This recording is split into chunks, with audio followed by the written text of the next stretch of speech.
Meanwhile, joining us right now, somebody who does a lot of flying to get back home, John McCAIN, Senator from Arizona. Good morning to you, sir. Good morning.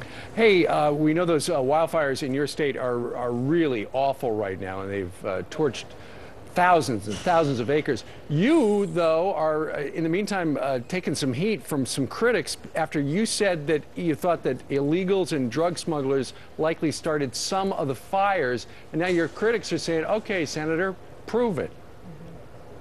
Well, Steve, thanks. The fact is that these are the worst fires in the history of our state, and we're grateful for all the firefighters and all the work that's been done. Yep. In a press conference that we held in Springerville, in the course of the question and answer, I mentioned what I had just been briefed on by a Forest Service official, and the Forest Service had testified before Congress as short a time ago as 2006, and that is the fact that some of these fires are set by people who cross our border illegally. Sure. In 2006, they testified before Congress, the Forest Service said large numbers of warming and cooking fires built and abandoned by cross-border violators have caused wildfires that have destroyed valuable natural and cultural resources. And they go on to say agencies have documented that some cross-border violators also will intentionally set diversion or rescue fires using uncontrolled wildfires to divert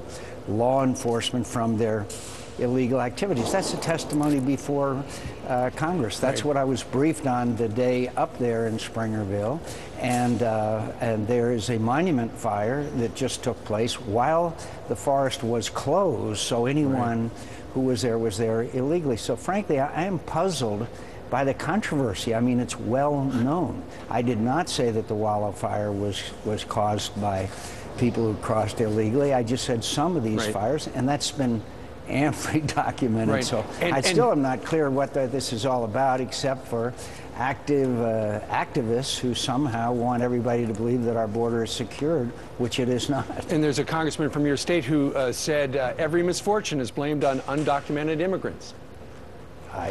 How can I respond to that except to say that I was repeating what I was just briefed by the Forest Service. Understood. And you know, it's Senator McCAIN, there's also a lot of attention today about the drawdown for Afghanistan. The president's expected to make this announcement tomorrow, and the numbers are all over the place, from bringing home, starting next month, 3,000 troops, all the way up to 10,000 troops. And the LA Times is reporting that it will be 10,000 troops. If that's the case, what's your response to that? Well, first of all, I strongly disagreed with the president's announcement back in 2009, because I think it always should be determined by conditions on the ground. Second of all, I strongly agree with Secretary Gates, who said repeatedly it should be a, quote, modest withdrawal. That means the area on the short side. I understand from reports that there are the political side that want it to be larger. Finally, if it's in the area of withdrawal of support troops, then I understand how that might be accomplished, and I'd like to see the details.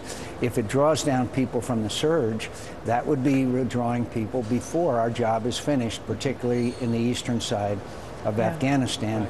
And apparently, from what we're hearing, the president wants to split the baby. You can do that on domestic political issues.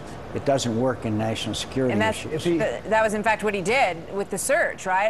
I mean, that's what I'm thinking. He's going to find a number in between those two and sort of say that he's keeping everybody happy to a certain extent. That is how he picked the number to some extent, because it came down right in the middle for the surge. Well, you're right. We were 10,000 people short, which kept us from initiating extensive operations in eastern Afghanistan.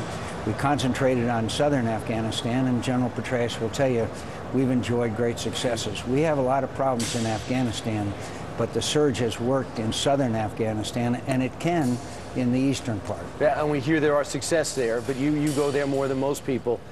General Petraeus has said 5,000, we understand. General Odierno has come forward and said something very similar. And then you have Secretary Gates saying something very similar. If the president doesn't go with those three experts, maybe the foremost experts in our country, would you say, Senator McCAIN, that it's pure politics? Well, I would have to say that I don't believe that the president is correct in disregarding the recommendations of the most respected individuals in America on this issue of national security. Secretary Gates has risen to a position of prominence and credibility in America that is literally unmatched, and he's been very strong and very specific about a, quote, modest withdrawal, not to impair our ability to move into eastern Afghanistan. Let's talk a little bit about what's going on in Libya. I know you talked a little bit about that on Sunday morning.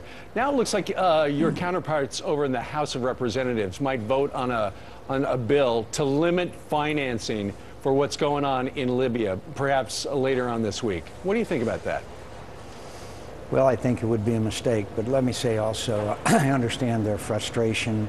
We are in hostilities. When you're sending predators that kill people, for the president to overrule his top advisors and say we are not subject to the War Powers Act, whether you happen to think it's constitutional or not, and I don't think it's constitutional, but every president has complied with it. He should not. I mean, it's just foolishness or sophistry to say that we are not engaged in a way that would trigger the War Powers Act. So there's been this delay, there's been this obfuscation, failure to send U.S. air assets into the fight, which would have brought this thing to an end.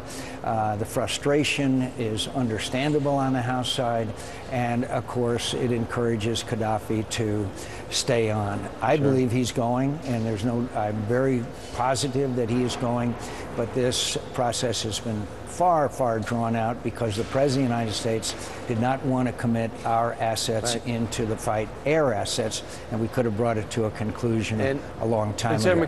Senator McCain, we're up against the break and you've got to run, but sure. I understand the men and women who are fighting this non-war are not getting hazard pay. They're supposed to get an extra $230 a month, but because it's non-hostile bombing, they don't get it. What's your response?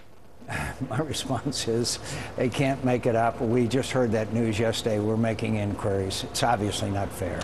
He's on the case. All right, John McCain joining us today from Capitol Hill. Thank you, sir, for dropping by. Thank you. All right. Well, are you one of the many people who are looking for a job? Coming up, the 5 companies that are hiring right now that you need